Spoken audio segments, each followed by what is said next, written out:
Le dimensionnement et l'architecture d'une unité de production H2 sont des choix critiques qui conditionnent dès le début le bon déroulement d'un projet, c'est-à-dire la satisfaction des besoins, notamment les performances et le retour sur investissement. Les intégrateurs assistent le client dans la recherche de la solution optimale, mais aussi dans la gestion du projet. Ce rôle d'intégration est souvent vu comme un poste de coût qui vient renchérir le coût des équipements, alors qu'en fait c'est un levier de compétitivité essentiel pour faire les bons choix et assurer une réalisation dans le respect des coûts et des délais. Afin de supporter cette phase de conception essentielle, l'association Apsys propose aux acteurs locaux de développer un outil numérique permettant de simuler le fonctionnement, les performances et les coûts d'une installation. Dans le cadre de ces activités d'ingénierie, EuroCFD apporte des solutions de conception, de qualification et d'optimisation de produits ou de procédés industriels en les passant dans des bancs d'essai numériques. Ces systèmes industriels sont des objets complexes à modéliser. De plus, ces bancs d'essai, ces simulations numériques sont effectuées en 3D et cela requiert des compétences et des ressources importantes. Une des solutions pour accélérer ce processus est d'effectuer des réductions de modèles. On prend ainsi un système complet et l'on tire des lois de comportement pour chacun des sous-systèmes, chaque composant. On dit qu'on crée un outil de simulation 1D. Cette maquette numérique est un outil qui est bien souvent plus rapide et plus simple à utiliser pour faire du prédimensionnement ou monitorer en live un système suivant des conditions d'un site d'opération.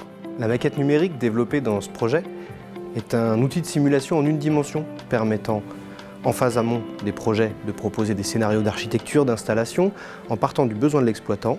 Flexible et fiable, cet outil permet de dimensionner et optimiser rapidement les installations ainsi que de cadrer les investissements qui y sont associés.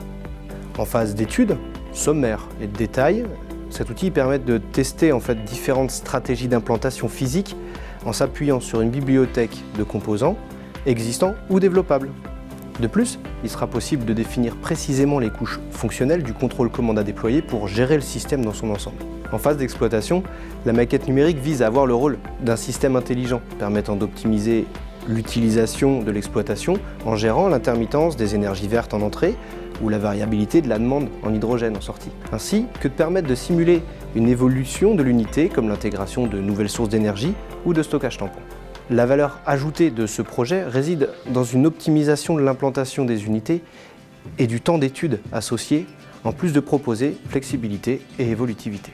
En tant que bureau d'études spécialisé dans l'hydrogène et également en tant que développeur technique de projet, nous voyons parfaitement l'intérêt de développer des jumeaux numériques, des unités de production et de distribution qui sont intégrés dans des systèmes complexes.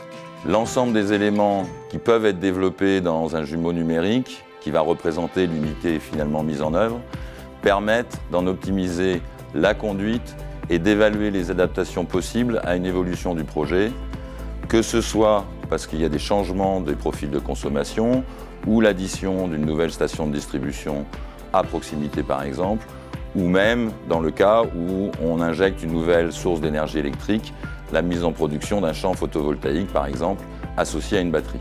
Nous sommes persuadés que le développement des jumeaux numériques pour ce type de système complexe est une des briques technologiques nécessaires qui permettra un développement rapide, efficace, d'une filière industrielle compétitive et pérenne de l'hydrogène décarboné.